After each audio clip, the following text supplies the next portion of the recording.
It's time for This Week in WordPress, episode number 319, entitled Everyone Needs Snowflakes on Their Websites. It was recorded on Monday the 16th of December 2024.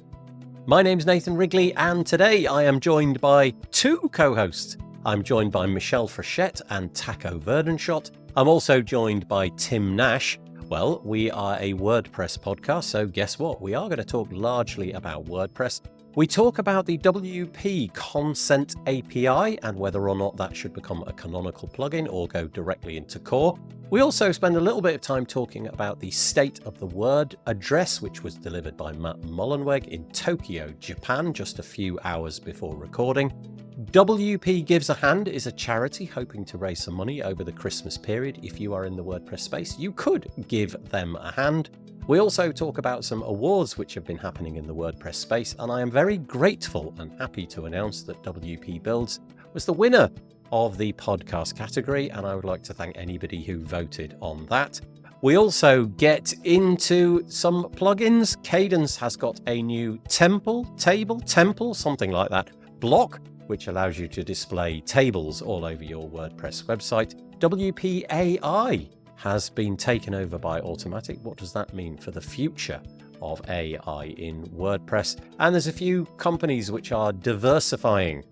Barn 2 plugins and PatchStack and a few others are moving outside of the WordPress space, not entirely, just for a few of their offerings in the near future. And then we also get into some mind-boggling CSS towards the end as well. It's all coming up next on This Week in WordPress. This episode of the WPBuilds podcast is brought to you by GoDaddy Pro, the home of managed WordPress hosting that includes free domain, SSL, and 24/7 support.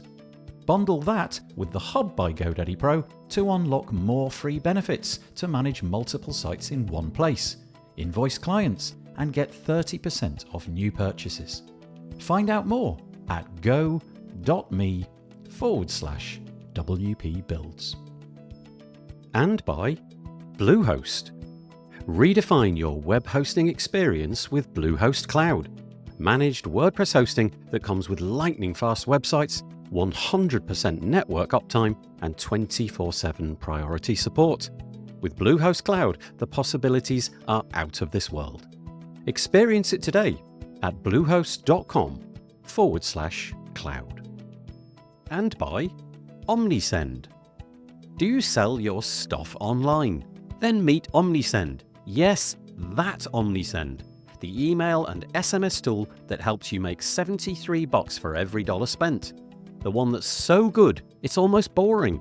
Hate the excitement of roller coaster sales? Prefer a steady line going up?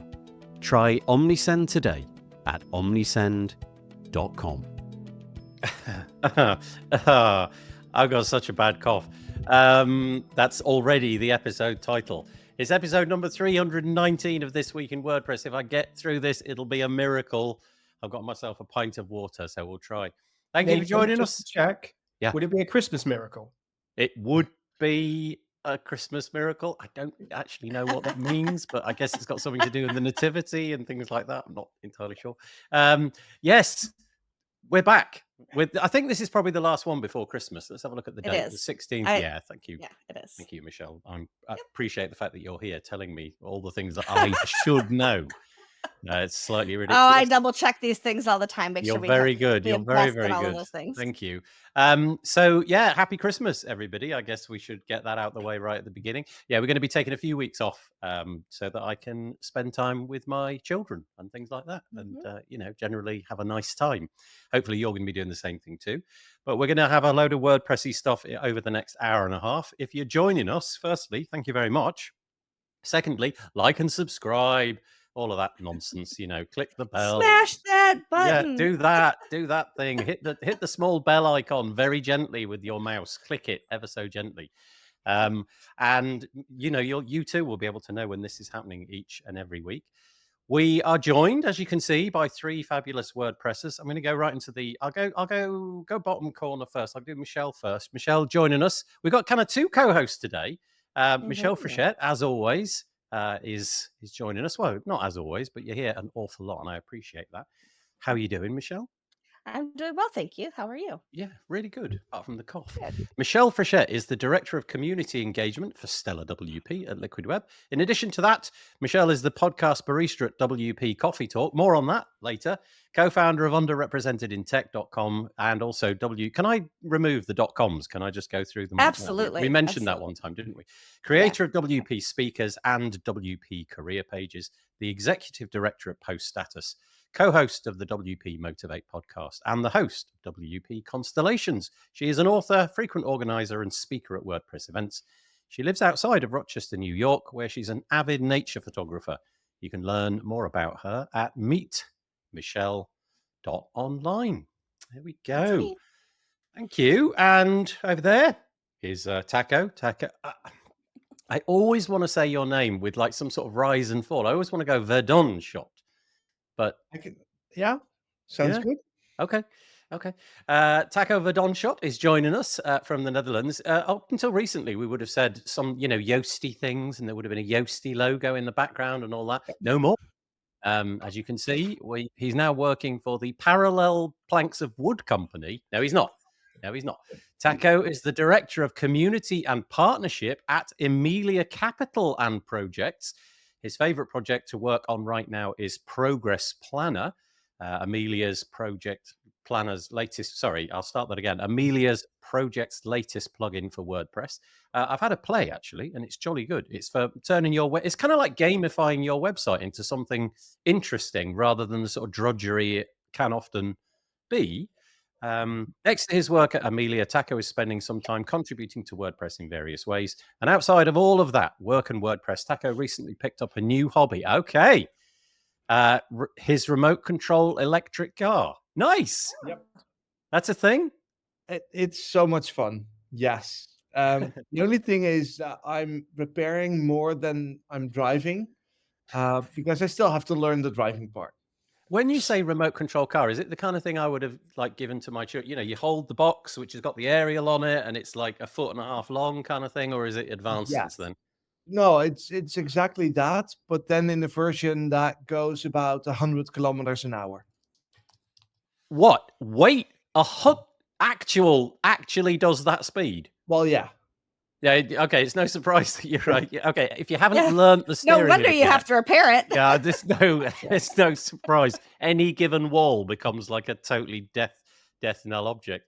I haven't finished the bio. Sorry. You'll find Taco driving around his hometown of Witchen. Close. Yeah. Oh. Sorry, all those Dutch things. Wiegen. That was my second guess, yeah.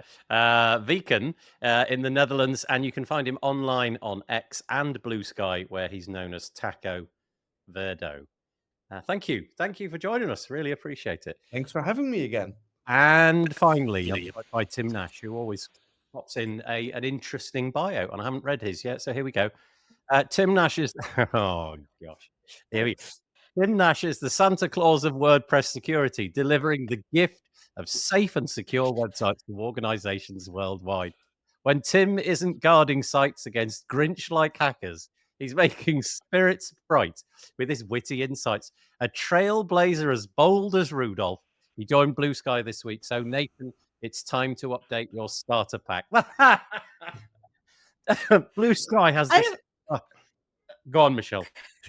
Taco and I need to up our bio game whenever Tim's around. Oh, yeah.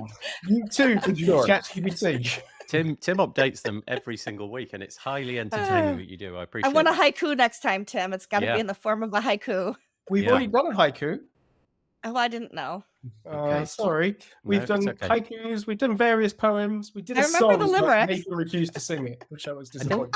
Maybe we should put some of them to music or something, and I could get out, get the ukulele out and Suno, use Suno. Or that. Yeah, Suno, the darn thing. I mean, that's brilliant. It's crazy making, isn't it? If you're a musician and you come across Suno, it must be a little bit soul destroying when you click that button and 10 seconds later, something half decent pops out. I mean, I know it's not music in the sense that you're going to go out and buy it, but you've got to imagine that it is eating into the market share of like jingles for radio and things like that. where the whole point is that it's mediocre at best. Anyway, there's our panel. Thank you very much for joining us. I really appreciate it. We'll get onto the WordPressy stuff in a minute. Just to say that if you are lurking here and you fancy putting a comment in, that would be great. We'd really appreciate that. I'll tell you the best place to do that, and it's here. WPBuilds.com/live. Let's see if Tim's going to respond to that. No, he's not. I thought he might put his hands on it or something. No, yeah, he's sort of looking at it. WPBuilds.com/ yeah, exactly. WPBuilds.com/live. Go share it. Write us a comment. If you're there, you've got two choices. You can either use the YouTube box on the right-hand side. The comments are there. You're obviously going to have to be logged into Google. And if you don't fancy that, there's a little black button. I think it says live chat inside the video player. And you can press that and you don't need to be logged into anything. And so feel free to give us a chat once more. WPBuilds.com/live. Let's see if anybody's joining us apart from us. Well, we do. We've got several dozen people joining us, but whether or not they're going to make comments is yet to be seen. Happy Monday, friends. Thank you, Courtney. Really appreciate that. She's joining us. And then we've got Tim and Michelle. Michelle's kicking off the weather. Thank you. It is 38 degrees Fahrenheit, 3 degrees where she lives in Western New York. I don't know what it is here. It's about 11 degrees. It's actually quite nice. And you don't know what the weather's like, Taco. You not look out the window and sort of guess. Well, I can. It's drizzling. But... Yeah, okay. Yeah, this is typical where I am. That's basically what's happening. Courtney also says it's right at freezing, foggy. We had our first significant snow last night. I am jealous. I really want the snow to come. Paul Bedford is joining us. Hello, Paul. He's in Pretoria. Gosh, we do get around. 38 degrees there in Pretoria as well. I'm guessing that's centigrade, and I'm guessing I'm jealous. Oh, yeah, it says centigrade, not Fahrenheit, though. We have a series of heat waves for the past couple of weeks. Thankfully, I have a swimming pool. There is nothing like that comment to cause jealousy.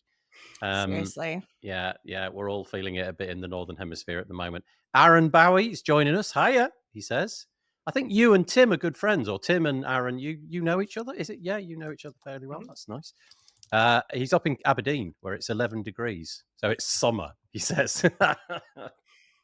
And Marcus Burnett is joining us. It's balmy, 67 degrees, 19 in Florida. That's actually about the perfect temperature for me. 19 degrees centigrade is neither too hot nor too cold. It's just right. It's that Goldilocks zone. Dealing with a bit of a migraine. Okay, that's not the Goldilocks zone. I am sorry about that. But it's so lovely to see you all.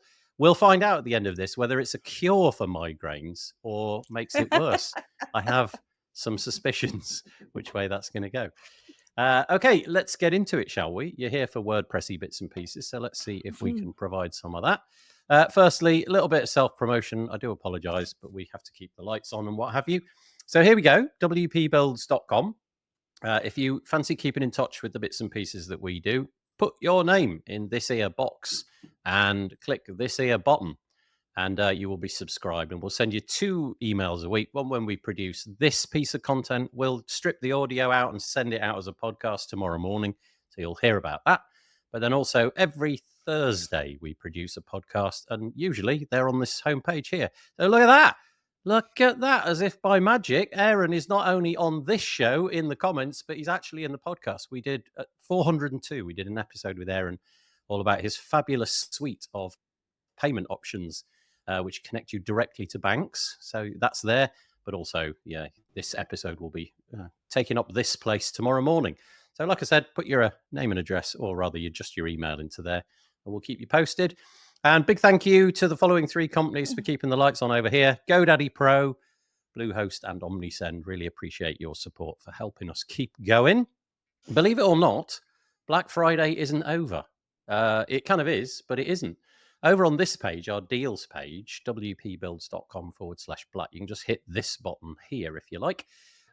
We still have all these deals, which are still going on. Some of them, like on, I think the very last one kind of ends on the 1st of January or something. It may be worth going and checking it out if you're in the market for some hot deal that hasn't expired from Black Friday. And I was expecting you to do like the used car salesman voice, like Black Friday is over, but the deals keep going. Oh yeah, I could do that, but I don't. That's not within my soul. I am incapable of doing that kind of thing, as you're about to find out. So first of all, thank you. Just, thanks if you voted our podcast as a podcast that you quite liked. I really appreciate that. That's I'm very grateful.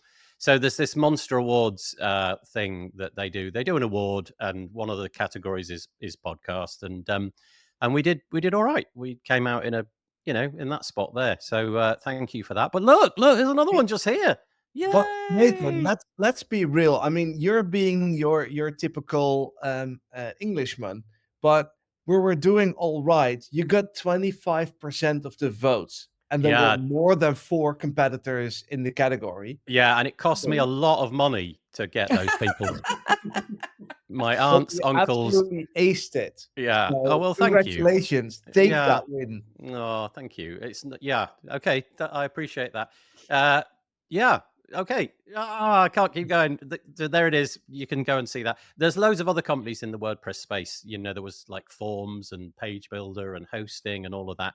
And you can go and see that by clicking on this all categories button. But look, congratulations to Michelle as well. WP Thank you. Coffee Talk. I'm how you excited feeling about that. that? Yeah, I mean, it feels like first place too. You know what I'm saying? Yeah, it does. I mean, and I'm going to take 25% of the first place too, since I'm here so much. That's right. So I'll celebrate it with you. Yeah, if you think about this, combined, we're on like a solid, what's that, 30-something percent, 34%. Yeah, we're doing all right. Yeah, nice. I'll take it. But honestly, sincerely, thank you. I don't mention them in the pre-run up to it or anything, but anybody that did vote, I am very grateful. I think that's lovely. Likewise. Thank you very much. Yeah. Okay, and another bit of blowing the trumpet again. Apologies. The media partners have been announced for WordCamp Asia, and we've managed to bag one of those as well. So if you've got any stories around WordCamp Asia, I'd really appreciate it if you send them my way. You can either do that on X, at WPBuilds. But if you've got anything to add about WordCamp Asia, my job will be to promote it and make sure that the event is as successful as possible. I don't know if I'm going to go yet. Not entirely sure, but I'm certainly not going at the moment because I don't have an airfare or anything like that. But we'll see. Maybe as time gets closer. But thank you to WordCamp Asia for putting your trust into me. That's very, very nice.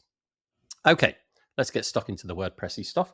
So the WP Tavern has an article this week. I think this was the only place that I saw that had caught onto this story, so it's kind of interesting. WordPress core team proposes adding WP consent API to WordPress core. I don't know if anybody can do a better job of saying what the WordPress consent API would be, but to me, it just feels like, that whole thing where everybody's these days is trying to get a cookie banner onto their website. And it feels to me as if it's ramped up massively in the last 6 months. Now I can't go to, genuinely, if I go to any new website in the UK of any magnitude, if they got more than 100 visitors a week or something, I have to go through this horrible process of giving my consent. And in every case, it always feels as if it's aligned to confuse me somehow, that the boxes are either checked or pre-checked. The button that I want to press is a text link, and the button that I don't want to press is actually a massive button, which, and there's lots of double negative language and what have you. It'd be kind of nice if there was a sort of standard way of doing this. Obviously, WordPressers, we've got a whole range of plugins and custom code that you could write to do this. But it says here, the WordPress core team is gathering consensus around integrating the WP Consent API into core. The consent feature plugin was originally introduced in 2020 to standardize the communication of accepted content categories between plugins. Automatician Brian Alexander has placed 2 options before the community. Add this feature to core, make it canonical. In case of adding it to core, the existing API would be updated to meet the current core merge expectations, and the core could introduce a default cookie pop-up or block that could be activated similar to the built-in privacy feature. And this sort of speaks to the bit I was on about. Since the European Union's Digital Marketing Act, DMA, came into effect in March this year, the WP Consent API plugin has seen a sharp rise in adoption, surpassing 100,000 active installs. There's more to say on this, but I think I'll just hand it over. Would it be good to have some sort of standard way of handling this in WordPress? My feeling is it would be. Whether it should go into core or not, not so sure. Canonical kind of feels like maybe the right way to go. What do you people think?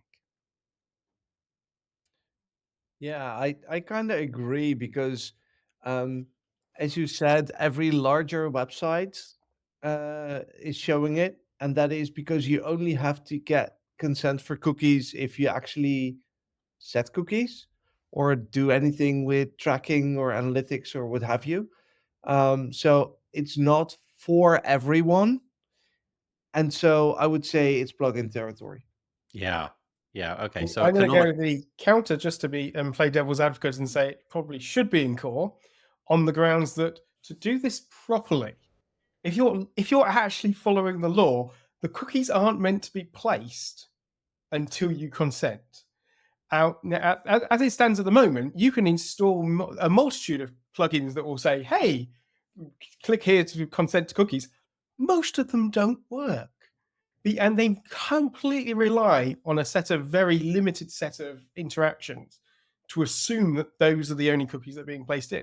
If someone goes into their theme and just shoves a piece of JavaScript in, it will just load. Yeah. So this won't fix that, but this will, if by putting it into core, you're at least giving a proper authorized route for this through there. And you could if you're going to set a cookie, you just follow the standard core way of doing it, and then the consent API will work with it automatically.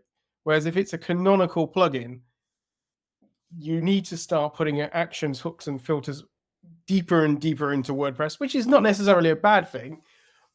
But every time you add a filter or some sort of hook in there, you're opening up the possibility of people using it.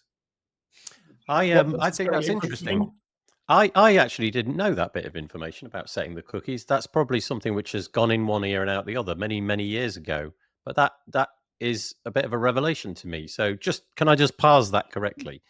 The cookie should be in effect triggered or exist only after you've made some kind of selection. I just sort of assumed for analytical purposes. Yeah. Okay. Thank you. The cookie for when you log in, right. That is a required cookie for the functioning of the site. Yeah. Okay. If it is your Google Analytics cookie or your top secret marketing thing you don't want anybody to know about, but really it's still tracking you in some way, then that needs consent before it's put on.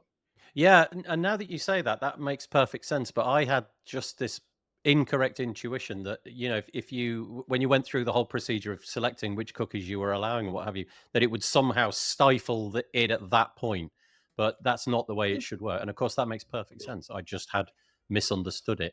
This is kind of getting a bit out of hand, though, in some scenarios. I went to a website that I am a member of. It's got nothing to do with WordPress. And I decided to take on the task of looking at all the options. So they did not have a reject all option, which for me is really frustrating. So I opened up the cookie, the banner, and then it opened a modal. I am not kidding you. I had 200 plus choices to make. And every single one of them was couched in a paragraph of text. It wasn't like, this on or off, this on or off. It was a paragraph of text with the toggle. And I just thought, what is even the point of that? Like, clearly nobody's going to have the capacity to read that. And not having the option to decline all just seemed really wrong. How did you just answered your own question with what was the point of that? It was specifically stop you from clicking it through.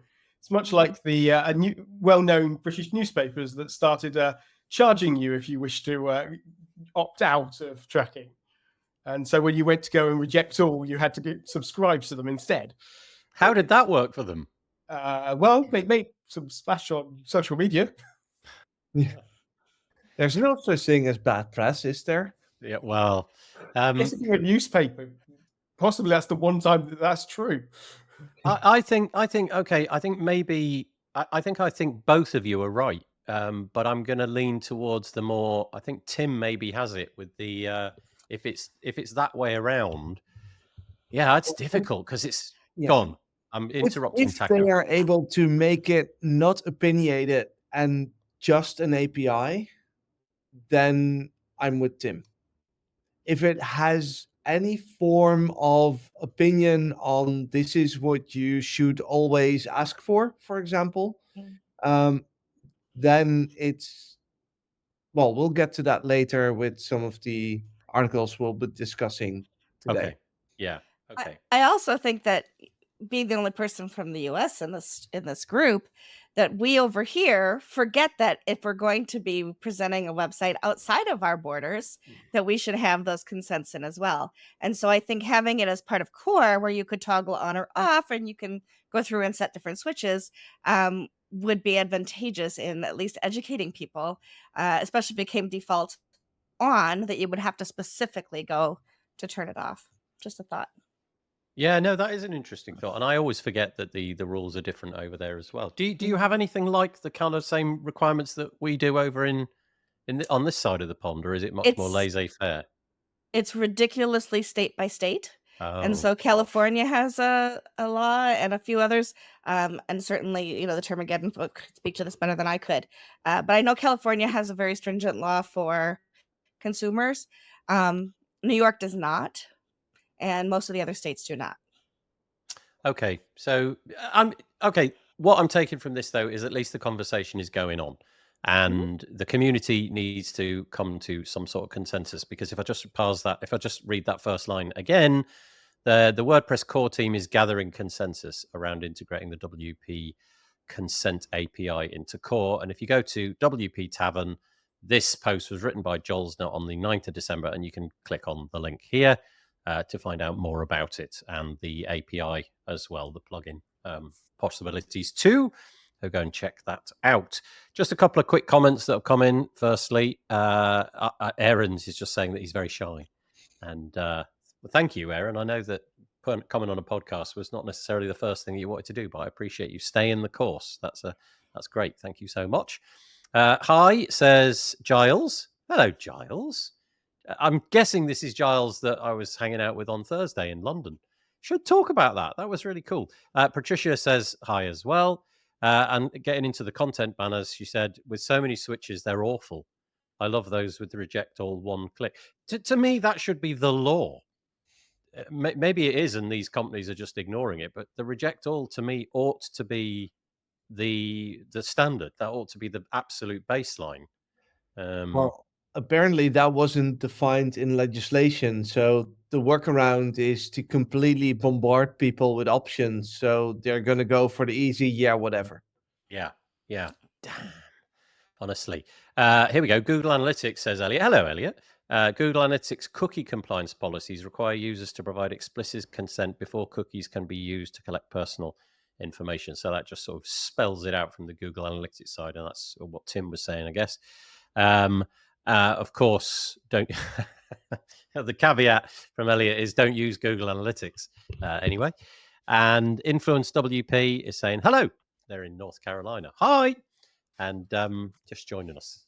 Thank you for joining us. Appreciate it. Right, let's get back to the bits and pieces. We're all done with the cookies, are we? Yeah. So Okay. Yeah, I mean, we are literally all done. Never done with cookies. Oh, yes. Get in. They were. Can I just point out, they were not cookies. They were stroop waffles. We all know. Correct. Miniature ones. Yeah, I know. You taught me how to say that word. Michelle has. Are they pancakes, Michelle? these are stroop waffles. Oh, you are. It's stroop waffles all the way down. Tim, where's your stroop waffles? He's looking sad. Sad Tim. Sad Tim face. No stroop waffles for Sorry, you. Tim. Oh, yeah. You'll get some in the mail very soon. Okay, let's crack on. Earlier today, don't know if any of you either got up early or stayed up late to check out State of the Word. Matt took the stage in I want to say Tokyo. It was Tokyo, wasn't it? Yes, it even says Tokyo, it on the yes. screen there. Yeah.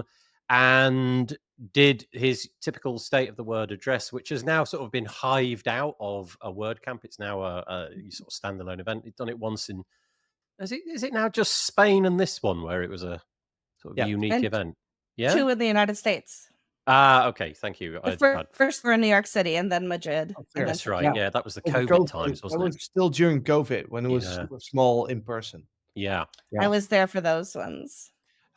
So Matt took to the stage and essentially summed up the previous year. Do you know what's kind of interesting is if you obsess about WordPress like I do, then it's kind of an event where every single thing that comes out of his mouth, you sort of go, yeah, I knew that. Yeah, I knew that. I knew that thing as well. And there was at one point when Matthias came on the stage and asked the crowd about, has anybody heard of block bindings? And he looked at the crowd, and we couldn't see the crowd, but he said, oh, there was a few people. And I think he meant there was literally a few people. And it really did make me think, oh gosh, I am at the end of a spectrum of being interested in WordPress. It's not good to be as interested in WordPress as I am. But the reason I'm saying that is because these state of the words, most of what Matt says, I've at some point covered in a podcast or what have you. But what did you make of it? Was there anything in there that you thought was interesting, revolutionary, something that you wanted to highlight, or was it just, knew it all already? Well, the pianist was absolutely fabulous. She Pianist was. fabulous. Yes. She Open with Claire literally was- DeLune. It was very nice. Yeah. And I think that also Junko deserves a shout out. She presented in Japanese, so I was very happy with YouTube subtitling because my Japanese is non-existent. But it was really interesting to see her like this because we've met several times in the past and always had conversations in English. And English is not an easy language for her, not for me either because it's also a second language. But she's typically using a translator app on her phone to help her get by. Also, listen to presentations, listen to people, and seeing her shine on that stage in Japanese, having sort of the full expression power that she can have because it's her native language, was absolutely amazing. Nice. And Yeah, I so agree. when you say about, because I was watching it, but I had to do various other family chores at the same time. So it was on live, but I had to sort of turn away at various points. And I think I missed that entire portion, plus another few bits here and there. But are you saying that YouTube in real time is transcribing or was that done in the room by and put on the screen by somebody that was actually standing in the room? I don't know. No. I clicked the closed caption button on YouTube. Oh, then it's YouTube. Yeah, that's amazing that it can do that. Okay, so Tim, anything? Michelle, anything? I was almost bored by it. I'm gonna say there was nothing exciting, nothing new that I wasn't expecting. Matthias did a great job at explaining what was coming up and those kinds of things. So I did, I wrote down a few things about percentage of the web and things like that Matt presented. And I am impressed that there are so many people on a regular basis contributing, like literally thousands of people contributing every year to just a core alone, much less all of the other projects that go along with WordPress. Yeah, it was well that I did a watch party through Post Status. We had about 15 people all watching together on Zoom this morning, and the comments were mostly like, why is nobody asking the harder questions about the drama that's going on in WordPress? And honestly, I'm kind of glad that it didn't turn into that, quite honestly, but I also understand why people would want to know that. I think Taco's question that he posted on Twitter was really funny too. So I think we're going to talk about that a little bit later. So I'll let that go for now. Okay. Taco, it looks like you were about to say something, but maybe not. Well, I want to choose my words carefully because I think the most interesting part of the state of the word is the decision not to talk about some subjects. Okay. Yep. And I mean, we had obviously an interesting week with some stuff that we'll talk about later, but where Matt basically completely lost the injunction against WP Engine, and it was have a byline in the state of the word. Well, this is the one thing that's been keeping our community busy for the last 3 months, ever since WordCamp US. There have been longtime contributors have been banned from the project. And today, during the State of the Word, he goes on that stage and says anyone can contribute to WordPress. That doesn't add up. There's a new checkbox that replaces the I'm affiliated with WP Engine. Should we just take a look at that quickly? Because Yeah. it's kind of a bit of a moment, that, isn't it? Okay, so let me just see if I can find it. I genuinely don't know what I make of this. So this is me trying to, this is wordpress.org/login. And here we are at the redirect. So everything looks normal, and we'll get into what's now missing the other day. But we now have this. It says pineapple is delicious on pizza. And apparently, I'm not even going to try and put in my username and password, but apparently that box is a requirement. Yeah. Yes, it is. It is. What do you think is going on here? Because my intuition was that this was just like a light-hearted way of kind of making, how to describe it. When just things are not going so well, you might sort of try to comedy your way out of something. I wondered if maybe that was it. It was just a light-hearted way of doing it. But it doesn't seem to have gone down too well on the social networks I've seen. The only time I've seen it, actually, that's not true. A few people saw it as something funny and lighthearted and a nice way of sort of offsetting all of the bits and pieces. But I think most people framed it as what's going on. So what do you three make of it? I Nothing. think No. I think it's good that there's no way to double check if you really find it delicious or not, because in order to log in, I had to check that box this morning. So of course I like pineapple on pizza. You have to. But you have no way to know that for sure. Yeah. I my intuition when I first saw it was I thought that it was going to be there very temporarily, and it maybe would get mentioned in the State of the Word. It was just going to be something which would, I don't know, get a few moments of attention and then it would be pulled. But let me just quickly refresh and see if it's actually still there. It's still there. I just checked. Yeah, it is. It's still there, isn't it? It's kind of interesting. Yeah, it's very strange. Tim, anything? Most Taco, of the people who would have been doing that are now asleep because they're all in Japan. Oh, okay. Yeah, okay. But it is. If it was, it's a joke. It's clearly meant as a joke, right? But given the feelings of everybody, what poor taste! And I know that we always have a go at people when we're like designing by community, having committees for everything, passing it through some sort of vetting process. But I feel at this stage, having a bunch of people who go, do you think that's a good idea? And it's not going to upset a few more people? Like, the entire of Italy.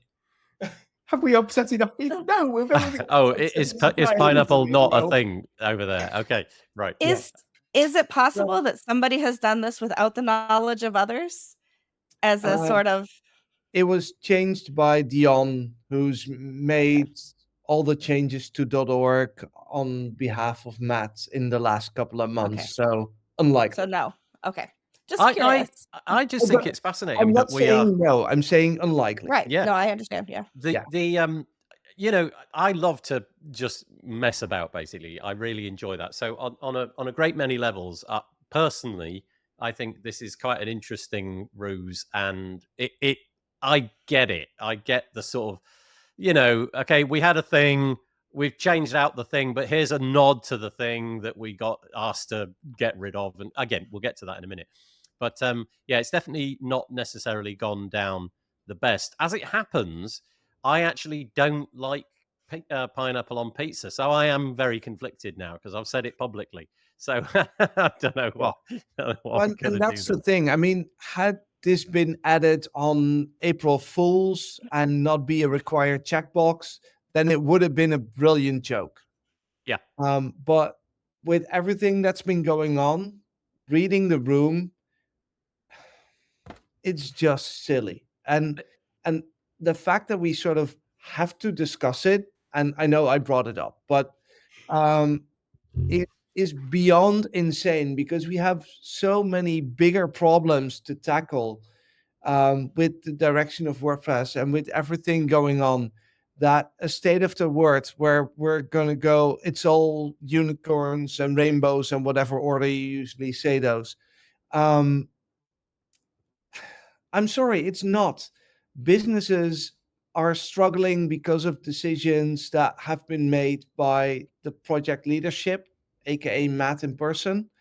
Um, and if you want to have a state of the word, this is what you have to address.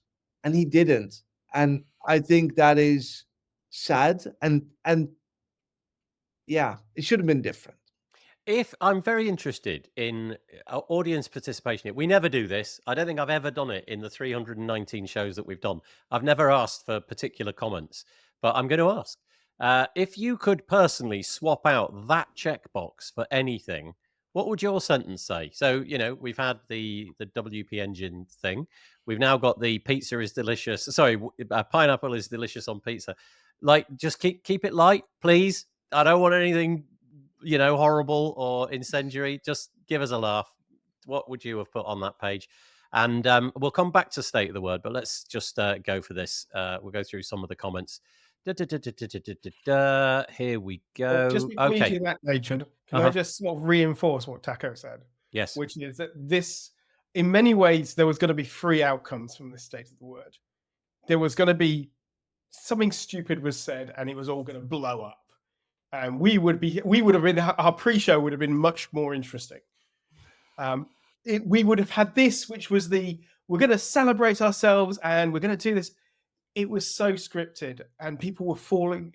You could tell the bits where I feel there was 2 versions of scripts and they probably didn't know which version was going to be said until the morning. There was words were skipped over. There was a lot of confusion at sometimes of what certain sentences were going to be. And you're like, I wonder if that was a different sentence was meant to be there.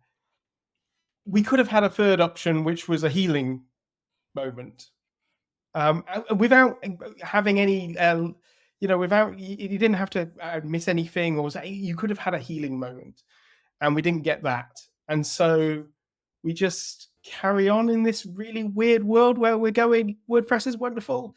We're democratizing the web.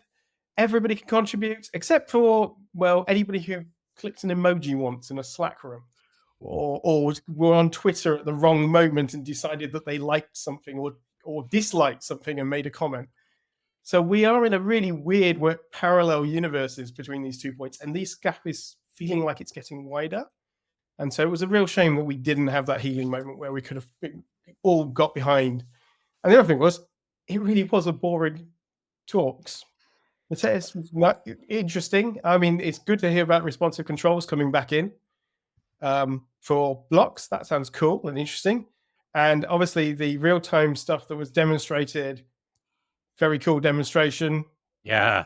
It's really hard to do and not centralized stuff. So I'm really looking forward to seeing how they're going to manage this for the next decade, because I suspect it's going to take a very long time before that truly makes it into core. But yeah, this could have been a healing opportunity. And I just, And that raises the question, who's the state of the word for?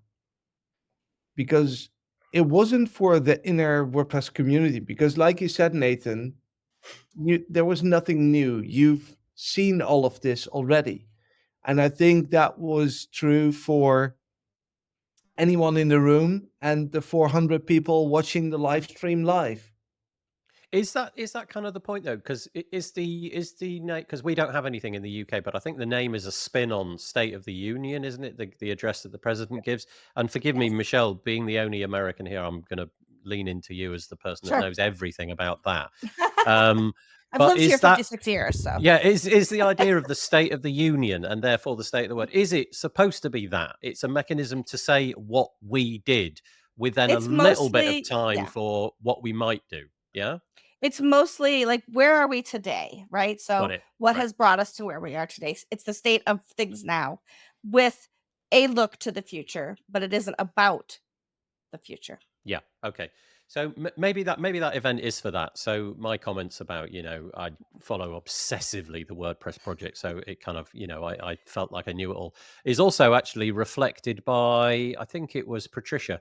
She says, yeah, she like me. It's such a bobble that we already knew most of what was said. But, that is probably the nature of the event. I've got to say, Yeah, I am. I sorry think to interrupt Matthias you, in Nathan. particular. So, sorry, say that again, Taco. I didn't catch it. Yeah, so to briefly interrupt you, one of the automaticians was very active in the post status Slack earlier today and pointed out that the State of the Word 2023 was viewed on YouTube 28 million times. So if that's indeed true, I didn't fact check it, but if that's indeed true, then we are not the target audience Right. for this. It's the broader community, Yeah. broader WordPress user group. Yep. Um, Yep. in Well, which I would case, say too.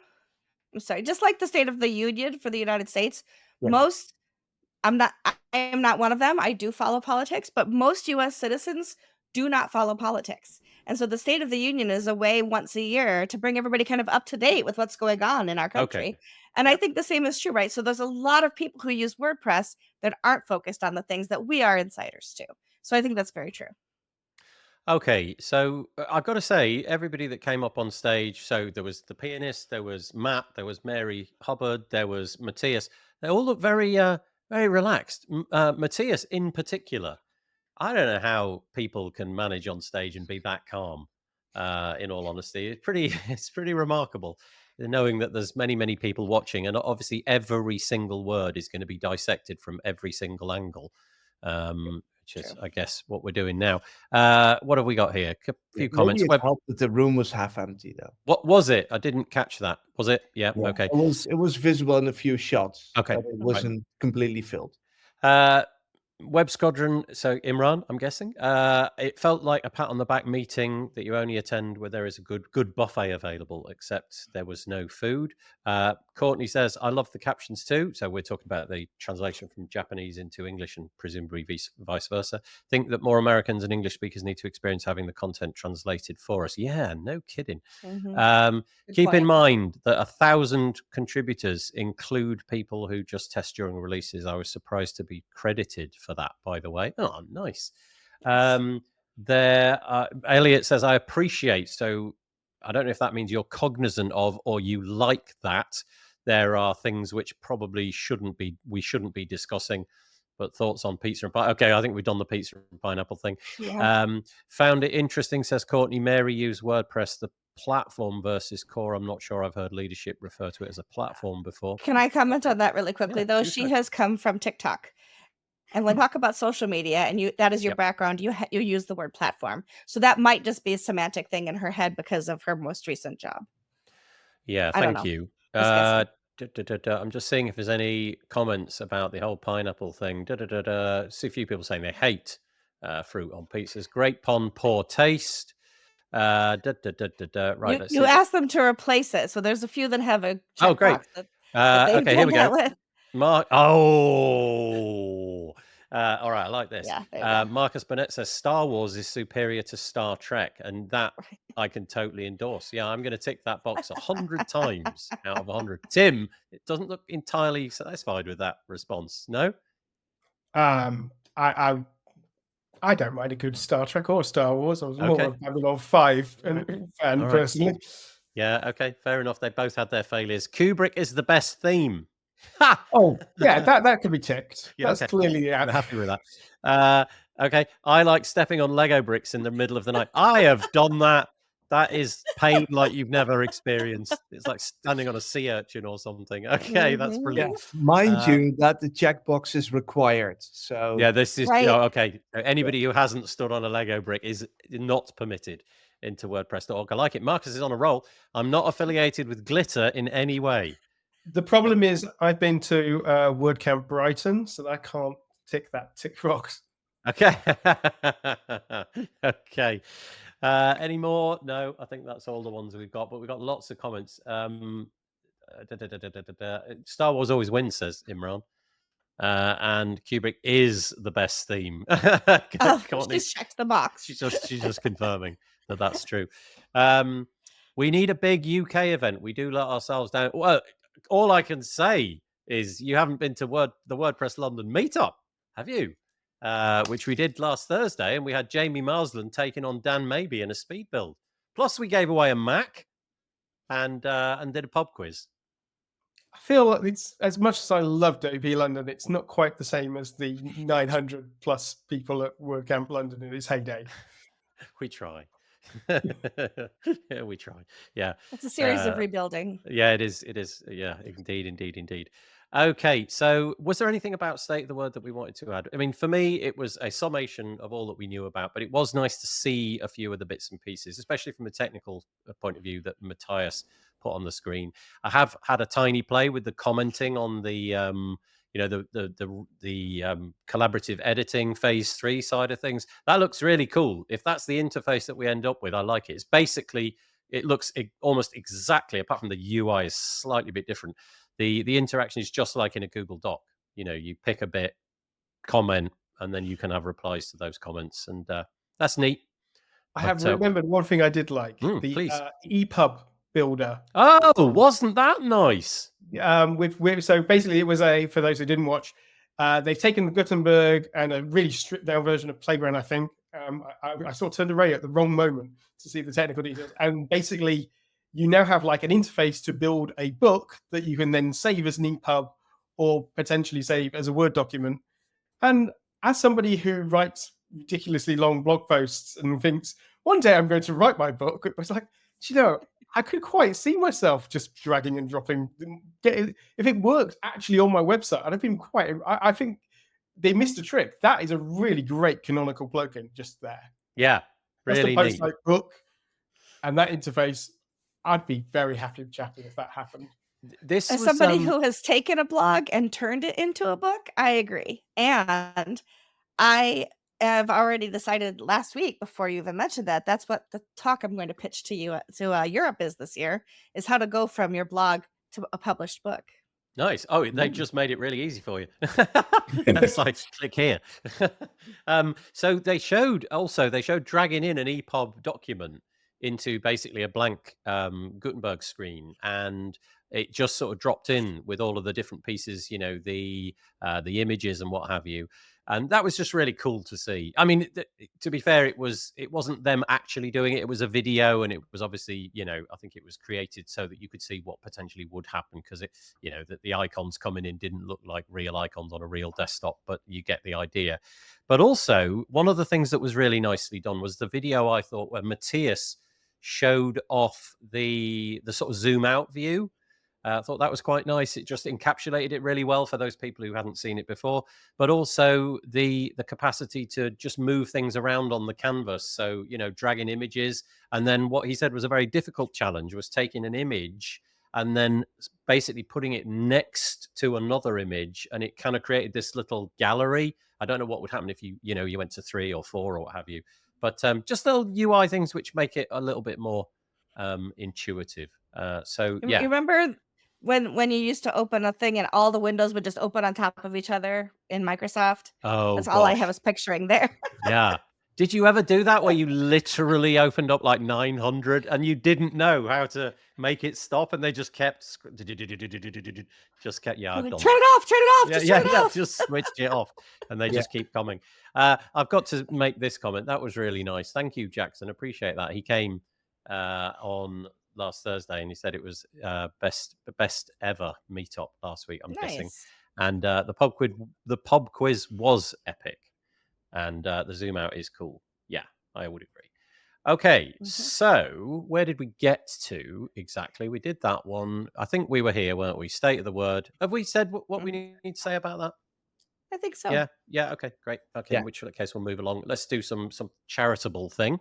So WPGivesAHand is a WordPress based charity that comes around at this time of the year. And if you are in the WordPress space and you are making money, the intention here is that for a very short and limited period of time, so between the I'm making it really hard to read. I'm sorry, I've highlighted it and it looks really difficult. From the 23rd to the 29th of December, so for this very short window of time, the idea that you would give a proportion of whatever to the charity. Now, last year, let me just get this right. Last year, $11,200 was made by 16 companies and 9 organizations. And it's not the biggest numbers you've ever heard in your life, but it's giving a hand. It's making a start. And so, if you would like to do this and give back, and to be honest with you, I have now forgotten, for reasons unknown in my own head, I've forgotten where the money lands. So I apologise for not having that to hand. Each company can select their own charity. Thank So you. I think if you scroll down a little bit, you can already see some of the 2024 participants, and you can see that Visual Composer and IndieStack donate to. Yeah, you're scrolling too far. Oh, sorry. Thank you. I'll go Yeah, back. this is Out there. 2024. Great. Yes, thank you. So they do SOS Children's Villages in Latvia. Yet found another charity. So each company can just say, hey, we're donating to this charity or these charities. But it's about giving back. So, and the idea is that at this one moment when we're sort of used to giving and receiving, that you just tell your you tell your board of directors or whatever, we're just going to give a proportion of this week, and it's just a really nice idea. So WPGivesAHand.com is the URL to go and find that, and there's information about what happened last year here, and and you can see some of the companies that have joined so far. So Visual Composer, IndieStack, WP Bakery, Amelia, WP Datatables, Traft, Bookster, and Yith have all contributed so far. So thanks to them. Okay, shall we move on? Right, very briefly. This is the Verge write-up. It's kind of interesting. I don't know that we've ever featured the Verge before, because the Verge is kind of like the wider press. But I guess this story does reach the wider press. If it's okay with you, I don't really want to get into the ins and outs of it, so I'll just say kind of my take on what happened. The preliminary injunction. So this is in the rift between Automattic and WP Engine. And I don't understand the sort of machinations of how the dominoes fall with the different lawsuits at different times. But the preliminary injunction was decided the other day, and basically, to sum it up, I'm sure you know this already. To sum it up, it feels like you just rewind the clock to September the 19th. That is to say that the checkbox that we mentioned on the page, which is there, that has been removed now. My understanding is that also stretches to participation in the WordPress.org. If you want to log into WordPress.org, that all of that has now been returned to everybody, assuming that you like pizza with pineapple on it. And also the plugin, ACF, Advanced Custom Fields, got its permalink back on the .org repo, but I'm not sure what the state of play is regarding any reviews that may have dropped in the intervening months. So does that sum it up about right? Is it basically we're back to September, then I want to say 19th. I think 20th was the day. Or did I miss something? Was there something that I failed? One thing to add, that the WP Engine staff have been given their logins back, but anybody else who was caught up in the whole thing and was blocked haven't got their logins back. So it's the only people who have had their logins restored to WordPress.org and to Slack are WP Engine staff themselves. Do you mean to say that they're the only people who've received clarification that they've been returned, or do you literally mean that the accounts so it's only the WP Engine staff that have had their accounts actually returned to them? Everybody else is still disabled or deactivated or deleted, depending on what version of where in the timeline you're talking. But yes, so if at some point you were thrown out of the WordPress Slack or blocked on WordPress.org and you weren't a WP Engine member of staff, your account hasn't been restored because the judgment is only affecting WP Engine and WordPress.org, not. Oh, I see. Right, so there's a compulsion in the writing of the judgment that says that the WP Engine staff must have theirs returned, and so that has happened, but it didn't encompass. I guess it couldn't really, could it? If you think about it, it wasn't an argument about that. So okay, I didn't know that. I didn't know that was a thing. So that then has to. Well, let's see what the fallout of that is. This happened how long ago? When did this judgment? Was it like a week ago now? Or Friday? was it I think it was Friday? just last Oh, Friday, really? wasn't it? Yeah, very Gosh. recent. Wow. Gosh, it feels like much longer.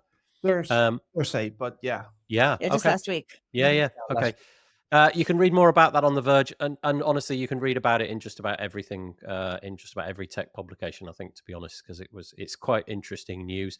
The official WordPress X account wrote, the usual that you'd expect, the sort of riposte, which is, we look forward to our day in court, or something like that. It's a Mhm. preliminary judgment, and I don't even know what a preliminary judgment is, but I guess this is not over yet. Well, what's got- interesting is that in order to get that injunction, you sort of have to prove that it is very likely that you'll win the court case that it's connected to. And reading I'm not a lawyer or don't have any legal expertise, but as I understood it, um, it's not obvious that you'll win an injunction unless the judge thinks it's likely that you'll also win the court case. Oh, I see. So there is some sort of thread between the two things. Yes. Okay. Yeah. Okay. Basically, this injunction is to stop you from doing more harm to the other party until the moment the court case has a verdict. Okay. So presumably then, at this point, the Automattic side of things, they now have to come up with some other arguments or other things that they're going to bring to bear. Potentially. Yeah. Yeah. Tim, you look like you're about to Well, I was say. going to say, so an injunction is literally that. It's somebody going, stop, just hold, sort yourselves out. But so it's not saying that Automattic have won or lost, or that WP Engine have won or lost. The injunction is just saying, stop. We must give an emergency relief, which is their way of saying aid, effectively, to protect, in this case, WP Engine from what Automattic have done. While part of that is them to say, WP Engine have to say, look, there's a reasonable chance we're going to win. And the judge has gone, yeah, there's a reasonable chance. You've got to remember there's still things like discovery, which is where they basically exchange a bunch of emails. There's loads of other stuff. So just because the injunction has been granted, it shouldn't, in theory, weigh on the decision of the judge further down the line. Right. But of course, at the same time, we're saying that it's the same judge. So if this judge had now gone, well, there's at least enough grounds to make me pause. And these arguments, they use the word not convincing, which I think probably is a good word set. So if it's not convincing now, Automattic really do have to somehow prove with evidence that it's going to become more convincing. So they've got to produce the evidence, if that makes sense. Yeah, it does. And speaking of injunction and stopping things, I think it's time that we cleanse our palates just for a few moments with, we can all relax and look at some cats, sheep, and little puppies, but it won't be for long. Here it comes. Okay, good. Right, we're back. I love that video. It's like a whole minute and a half. Move on. Let's move on. Let's get into some other stuff. Okay. A couple of pieces here, very much connected. One written off the back of reading another. This will be interesting for the community involved in. So Hendrik, who I don't know, but in a minute we're going to flip over to a piece by Joost, as in the person, Joost de Volk. Hendrik wrote his article, and then it prompted Joost to write his. I think basically in broad agreement. And Hendrik's assertion in this piece, and I'll try to paraphrase it basically, is that, well, the title kind of says it all, really. WordPress isn't WordPress anymore. And it can be summed up as follows. WordPress is now too complicated. It used to be lean. It used to be very simple to understand. And in the more recent past, and I think really we're talking about, the advent of Gutenberg and all of the things that can bring. But he actually does mention particular things like lightbox functionality, duotone filters, footnotes, and the proposed marquee block and slider block, things like that. The assertion is that this is just making WordPress more difficult, more bloated, and less desirable. And the proposed options are, and there's an awful lot more in this, but is basically canonical plugins. And we mentioned this a minute ago. The idea of plugins is a plugin which basically behaves from your point of view as a part of core, in that it will receive timely updates, it will be checked against best security practices, and you can rely on it when you install it as if it had shipped with core. It will be trustworthy, updated, and what have you. But it won't be in core. This is something you'll have to go and find. So those functionalities that we just described would be there. And so there's an awful lot in this article, but I've stripped it down to that.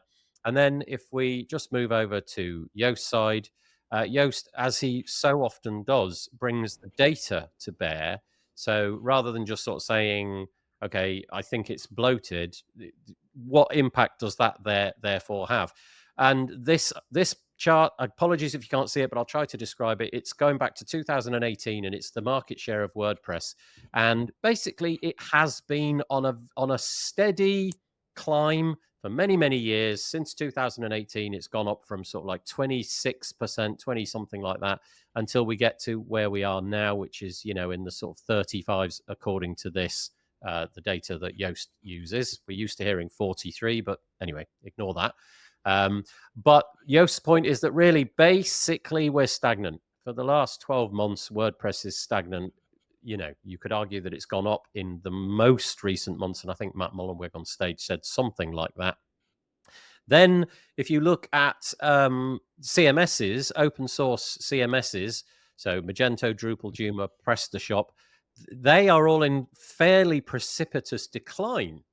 And again, I'm showing a chart which shows that, but WordPress, so at least WordPress has bucked that trend. However, some sort of interesting data to bring to bear there, that really can be put at the door of Elementor, according to this data. If you stripped Elementor out of WordPress, it may not have done quite the rise that it has over the last, let's say, 4, 5, 6 years, something like that. And then why is this happening? We'll paraphrase again: slow, technically stagnant, and it's perceived as insecure. People do regard plugins as WordPress. Whether that's fair or not is not really the point. It's difficult to use, and you only have to get inside of the block editor with your inexperienced non-tech friend to realize how quickly they go down blind alleys and it doesn't work. So yeah, it basically, there's a call to action here. Let's make it simple. Let's canonical. I'm gonna make up a word. Let's canonicalize. Yeah. Let's canonicalize what can be canonicalized. Oh my goodness. And make WordPress lean again, basically, I think is the idea. And I think the data maybe would support that. So I'm just going to hand it over to you. Do you agree with that? Is that just, is that too much? Are we happy with where we're at the moment? Discuss. So I think WordPress has two audiences. It has the developer and the inside play, baseball kind of people who follow it, watch it, understand how it's morphed, and understand what we need to do to continue to move forward. But then we're also trying to market it to people who are deciding where to build their next website and aren't insiders and aren't web builders. And so I think that by trying to put as much in there as possible, they're trying to compete with the Wixes of the world, Right. where you can just log in and drag and drop, and it's easier, but it doesn't look easier to people who've been using it all this time. So I'm not sure what the right answer is, because you can't have it both ways and have everybody be happy with the way it works. Michelle, honestly, I was hoping that you would have the answer. I was just, you just fix it all for us. If you could just make WordPress work for every human, that would be splendid. I'm only a Christmas angel in print. Yeah, it's interesting. I think people like Hendrik, who've been in the space for a long time, and people like Yoast, who've been in the space for a long time, valid criticisms. You only have to watch, like I said, people inexperienced trying to use WordPress, especially the site editor, and like, what am I doing now? Where have I got to? What is this? Am I not on the page anymore? No, you're not. Oh, you're no longer editing the page. You're doing the header now. Really? Okay, right. Okay. And so it goes. But okay, Tim, Taco? So, first of all, canonicalize is a word, I'm afraid to say. Oh. I haven't made it up. You've minted I didn't have to nothing. double check because I'm Okay. sure. But, yeah, we're damned if we do, damned if we don't. Yeah. Within the space of what the last 45 minutes, we have said this should go in core. Oh yes, definitely. This should definitely go in core. It should be a plugin. Yeah. Yes, it should. And it's the same with everything. I agree. Most of the things that were highlighted as why are these in core for me were like, why are these in core? These clearly are plugins. But then every so often, you only have to go on Twitter now, and you'll find at least one comment in the last couple of hours related to WordPress where someone says, "Wow, this plugin should be in core." And it's like, and you at that second, you're probably going, "Yeah, it totally should be." So these decisions are really hard to do. Going backwards to the state to Word, one of the things I actually was surprised about, well, maybe not surprised, but one I sort of liked, was during Mateus's talk where he was like highlighting this idea of block bindings, custom fields, and custom post types make a true CMS. And okay, I think that custom fields entry was probably more to do with ACF than anything to do with the future of WordPress. But it was nice to see that trio there because, yeah, for me, a CMS is all about the power of being able to generate some custom fields, attach some data to it, and pump it out to the front end. That is where a CMS is. But WordPress never was a CMS. WordPress was a blogging platform, as is really demonstrated by Matt when he was trying to do his speed build thing, and he couldn't use the full site editor because, I use Gutenberg, but I only write with it. Well, yeah, because you blog with it, because you use WordPress as a blogging platform, which is fantastic.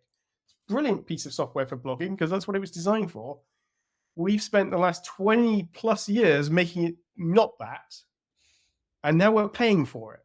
We're paying for it with the underlying layer underneath. It's in how the database works. We're trying to shove JavaScript libraries on top to try and make it feel modern, and it's getting bigger and bigger and bigger. And we're now at the stage where, well, if you cut anything, how are you going to do it?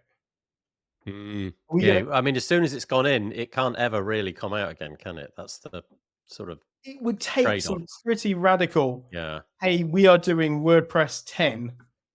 It is not backwards compatible. So can you imagine those words ever being uttered? Yeah. Are you in the camp of like compatible? Are you in the camp of site editing and Gutenberg and blocks and all of that should have been if you like, a canonical plugin? Would that be?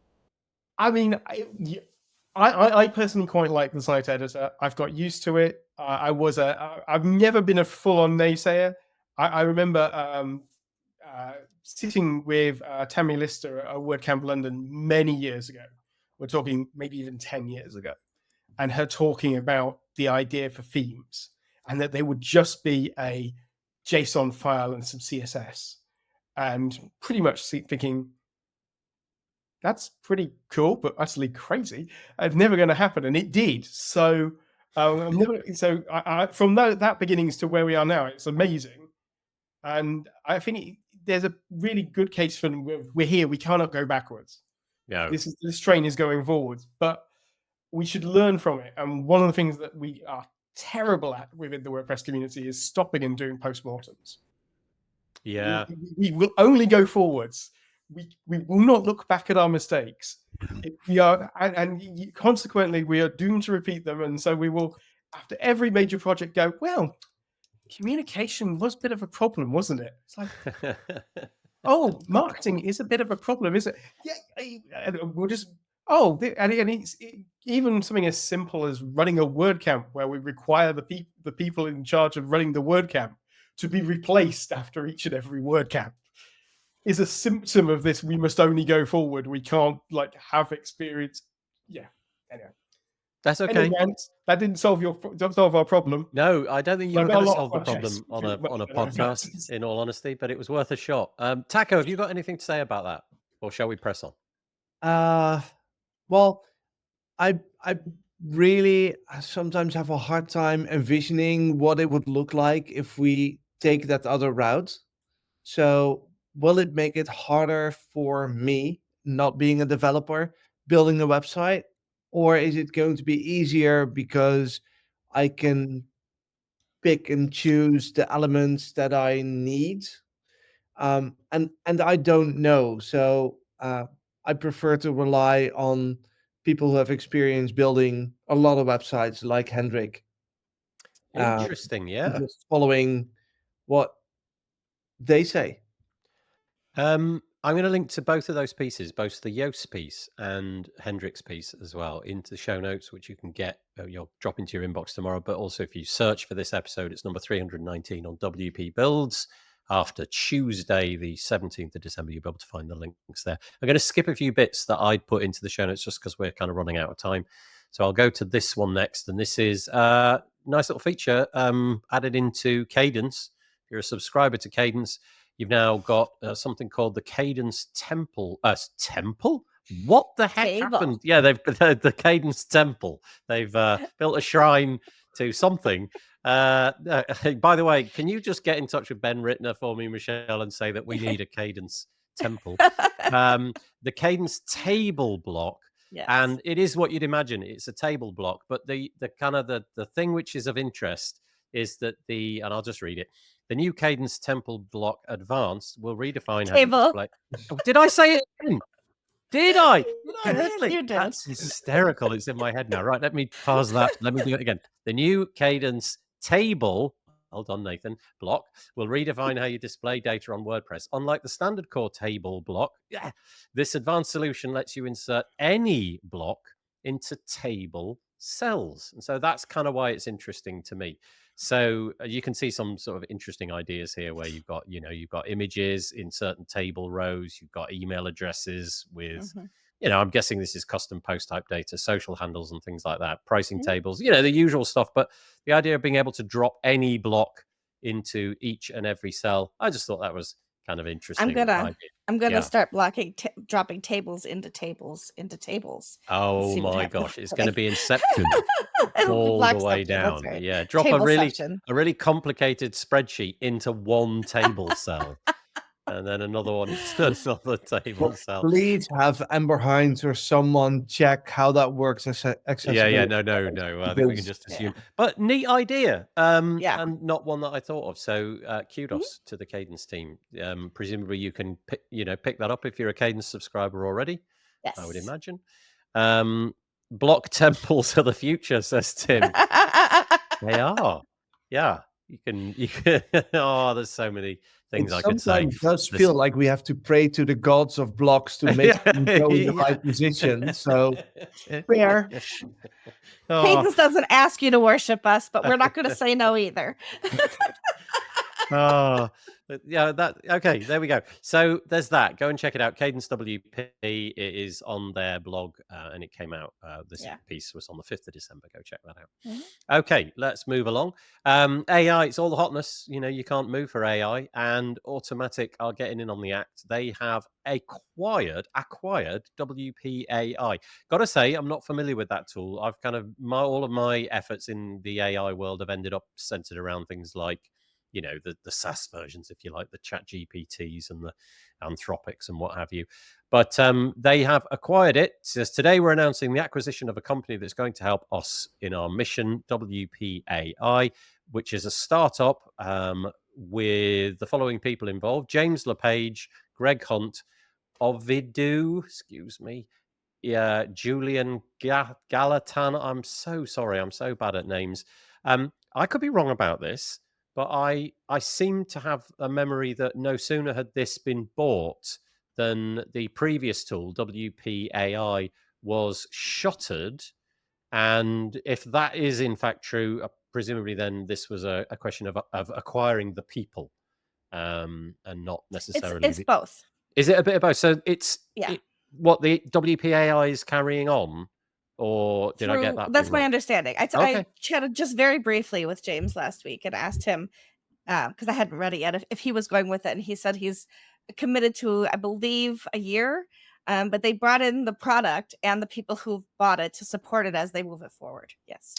And so obviously this will hopefully help you with your WordPress website coding endeavors. I presume there's some alignment with, the code base and building plugins and helping people do all of those kind of things.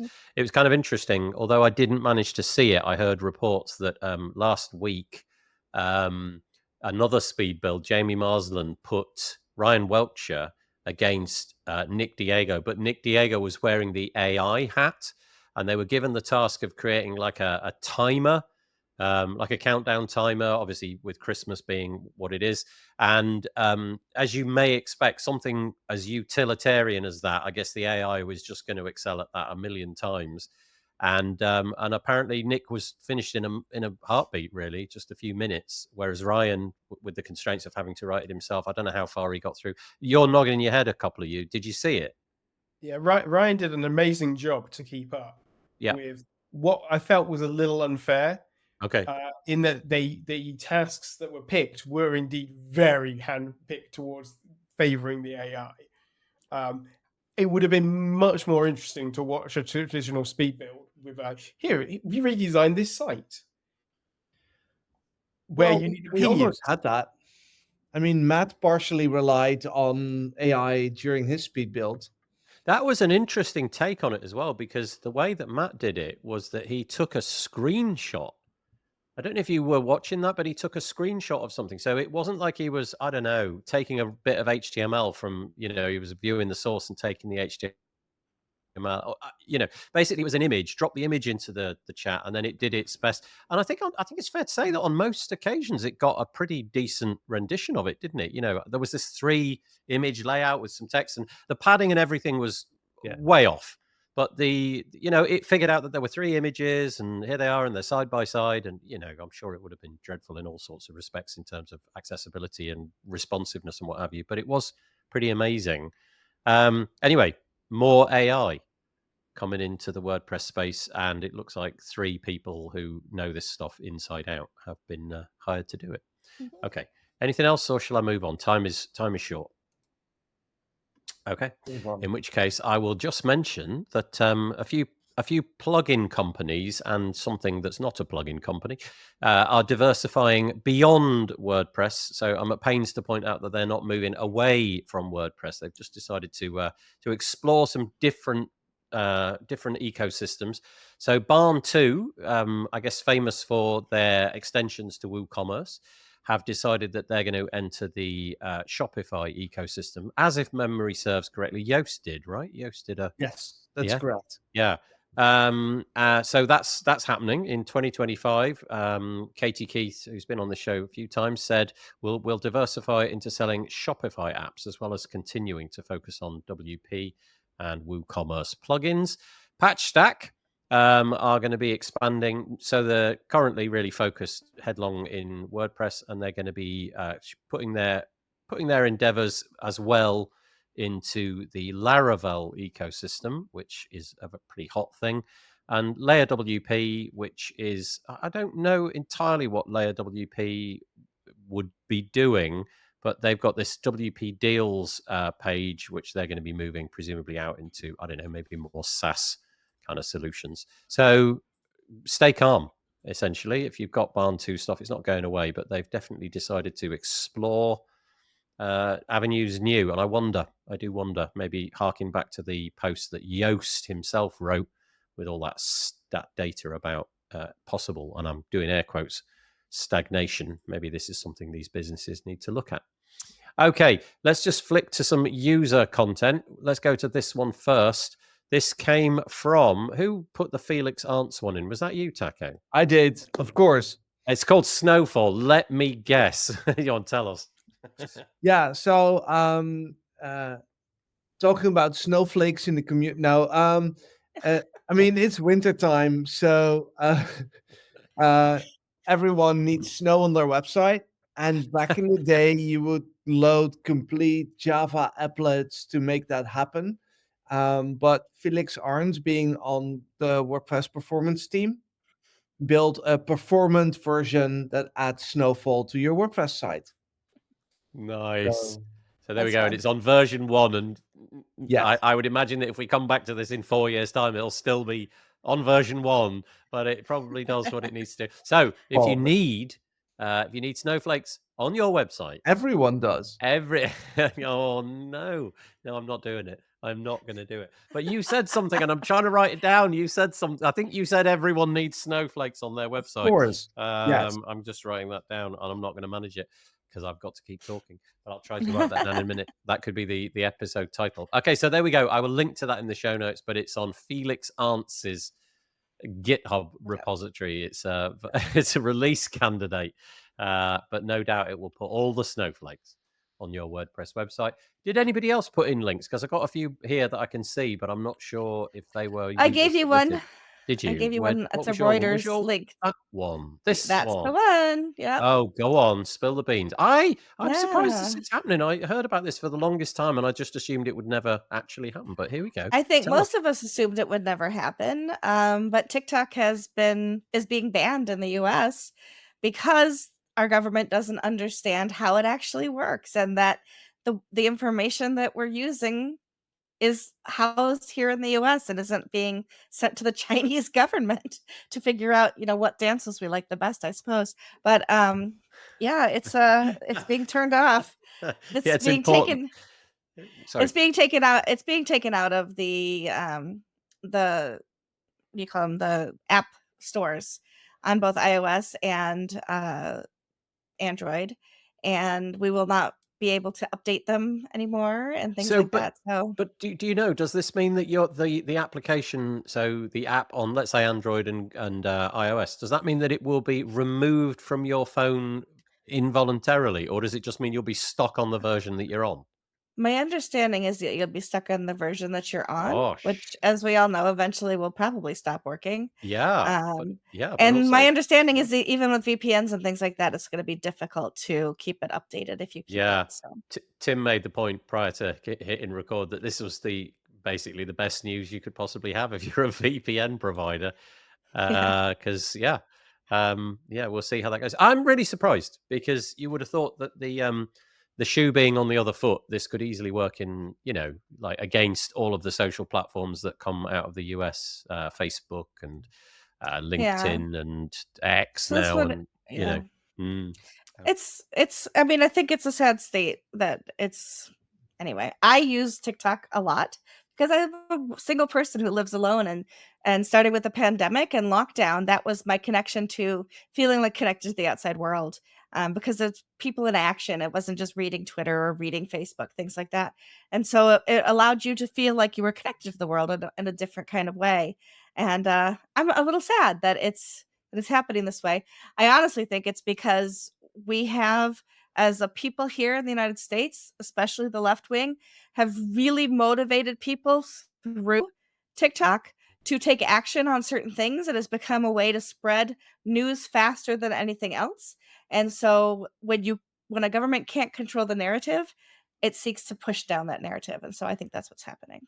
So, firstly, Elliot Richmond is making the comment that, this... Oh, sorry, Michelle. Elliot Richmond makes the point that it's a global trend. Australia, I'd forgotten this story. It's fascinating. Australia are banning children under 16 from using social media, of which I imagine TikTok would count, but I'm also imagining it would go to Facebook and Twitter and all of the other different bits and pieces. So a much more beefy stick, if you like, but at least at the age of 17 or 16 years and 1 day, you'll be back on the TikToks before you know it. Right. And that proves just how much of a dad joke person I am. I called it the TikToks. The TikTok.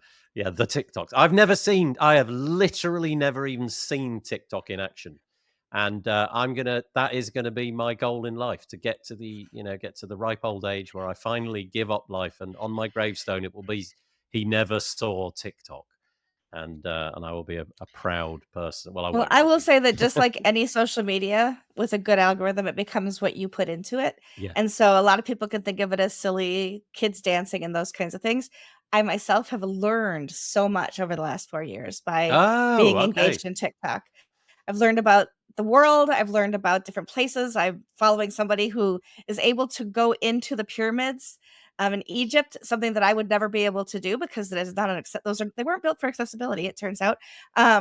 And so I'm able to see the world through things like TikTok. And it's not that I can't explore other ways, but not in the same way that things come up on TikTok. And so I'm a little sad. So TikTok is for entertainment. What's also for entertainment is CSS. You didn't know that. Here it comes. CSS. Oh, you got to love it. What a CodePen. segue. Chris Coyer. Yeah, thank you. That I've been rehearsing that all week. Chris Coyer, what's not to love? Look at the teeny tiny amount of CSS which is required to make this fun thing happen. Two things here. This is scroll-driven animations. I don't know why I'm showing this. I just thought it was great. So you scroll. And look, there he is. I mean, I can't imagine a scenario where I want to do that, but look what you need to do it. This followed by this. It's about 12 lines, 15 lines of CSS, and then you've got this grid class over here. As if that wasn't enough, let's take you to the next one. This one is a different take on the whole thing. And again, look, basically no HTML. And this time we have this much CSS, a little bit more. Modern CSS is truly remarkable. And I'm going to scroll. Did you see that? Look at all this stuff going on. There's your snowflakes. Isn't that great? Honestly, I'm not sure what the snow looks like in the UK, but nowhere near snow. Good point.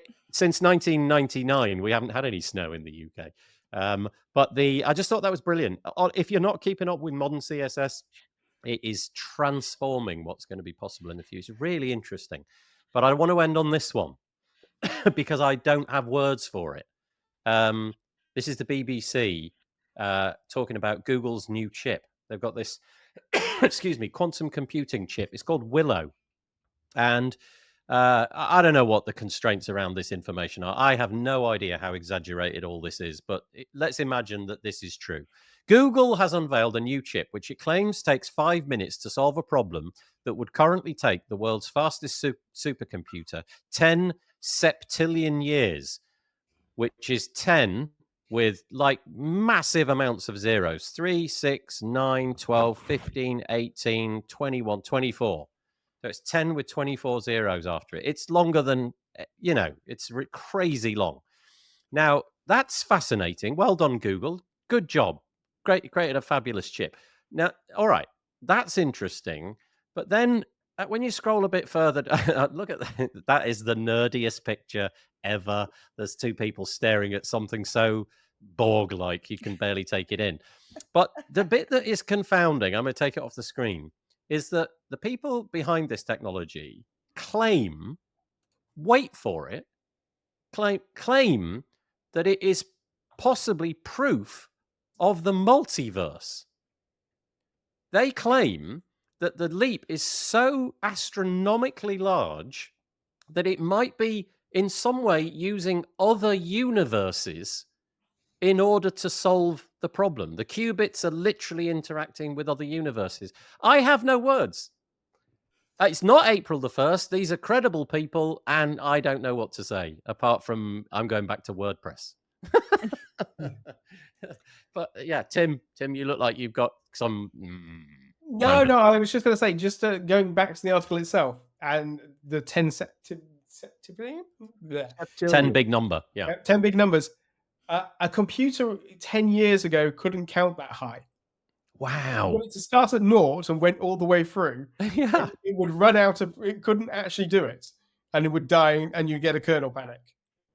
So just give you that as a thought. The number is so big that a computer couldn't count it. But just to me, it's insane that somebody who's a computer scientist is leaping, like they've made this chip and they're leaping into like multiverse in order, because the jump is so astronomically, unexpectedly big that, anyway, Willow, it's coming for your job. Thanks, Google. But it's okay because there's somebody in another universe doing the same work as you are. So it's completely fine. Only they don't wear glasses or something like that. Right, that's it. On that bombshell, I'm going to say a very big thank you to our three panelists. We've got our co-hosts Taco and Michelle. Thank you very much, and Tim Nash.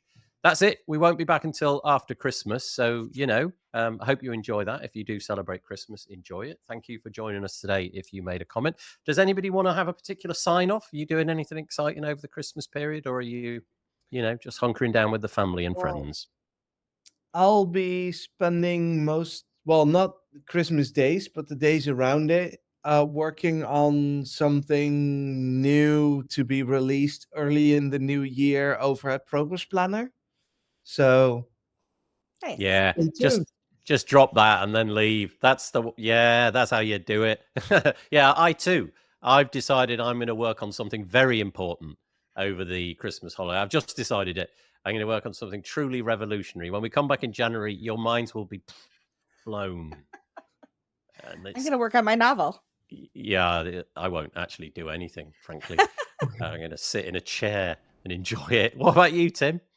I'm going to eat mince pies. Yes, Sort of yes. just stare out the window with the. I think the Daily Mail declared that we were going to have 10 days of snow, which is obviously not going to happen. But No. I get to look out the window and pretend that there's 10 days worth of snow there. Mince pies is fully endorsed from this side. I love the mince pies. Okay, that's it. That's all we've got time for. We'll see you in the new year. Take care. Stay safe.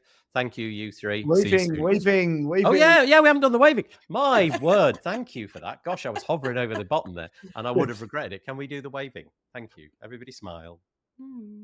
There we go. Thank you so much. We will end it now. And if you three want to hang around and have a chat afterwards, we'll do that. But the rest of you, thanks so much for the comments. And Mark Westgard, I've only just seen your one. Thank you for joining us right at the 11th hour there. Appreciate it. See you later. Bye. Bye. Bye.